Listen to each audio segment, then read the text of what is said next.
We packed Orville, our motorhome, and set off to Mountain Zebra National Park, which is situated in the Eastern Cape province of South Africa. It is 284 square kilometers in extent and renowned for mountain zebra conservation. We checked in and set up camp on one of the 20 camping sites. Later we went out on an afternoon game drive, past the day visitors swimming pool and the Doornhoek Dam, where a cormorant was happily sunning itself. A little further on, we came across this female kudu that tried to hide behind a bush, and an anthill that had been opened by an aardvark. The picnic site was protected by electronic gates to keep the animals out. I'm going to have a cup of coffee.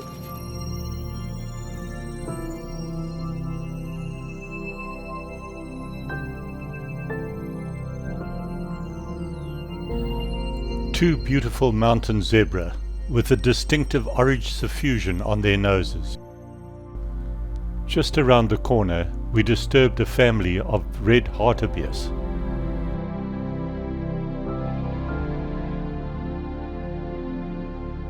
As we drove down the Kranskop Loop, we stopped to admire the proud specimen of a male kudu and the view of the camp far below, before returning for the night.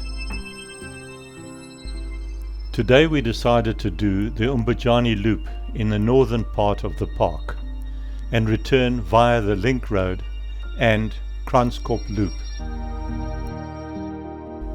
Despite the drought, the dam on the Umbajani Loop still had a little water in it, so we spent an hour observing the various animals coming down to drink.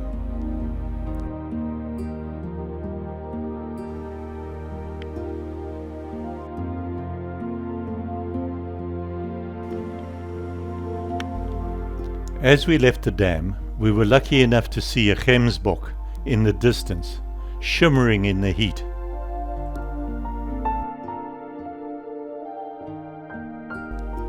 The sociable weaver's nest that resembles a haystack is always fascinating. Our first mountain zebra for the day, with its broad stripes on the rump and the orange suffusion on the nose clearly visible. The Link Road passes through a grassland plateau where a variety of animals can graze and run freely. This red hartebeest certainly has too much energy, and his antics stampeded the black wildebeest.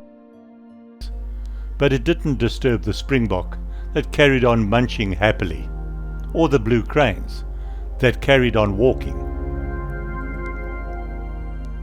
We descended on the Kranskop Loop and stopped at the view site, where the Doornhoek Dam is visible far below.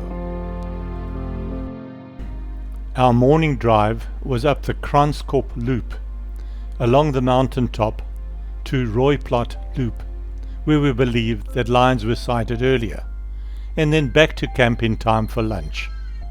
We drove past the Doornhoek Dam, where a herd of springbok were feeding on the lush green grass. A little further on we came across a buffalo, a female kudu, and a chacma baboon.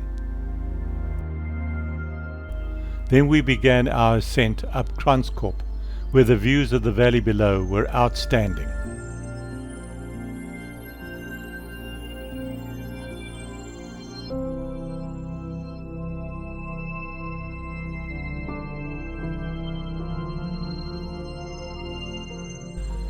We turned onto the Rooiplaat Loop and found our lion just finishing off his meal of a plump mountain zebra.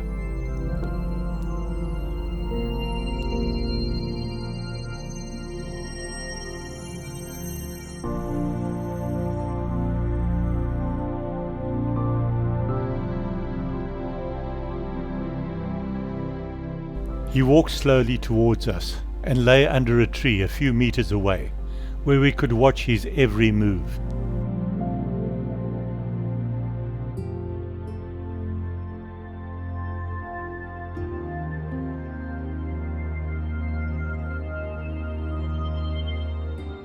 A little black-backed jackal cautiously approached to see if he could share in the meal, which didn't seem to worry the sleepy old lion, but thought better of it and left.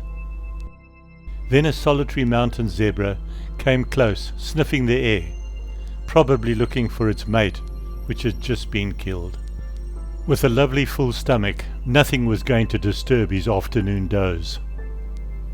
On our way back, we saw 2 blue cranes and a secretary bird that looks like a chicken with long legs and trousers. That was our last sighting of a mountain zebra, where he shook his head as if to say, "See you soon." Then a delicious lunch of lamb shank at the camp restaurant, which can be highly recommended. Our 3-day excursion was just enough to allow us to travel all the non-4x4 roads, and we certainly had so many super sightings, which made the whole trip well worthwhile.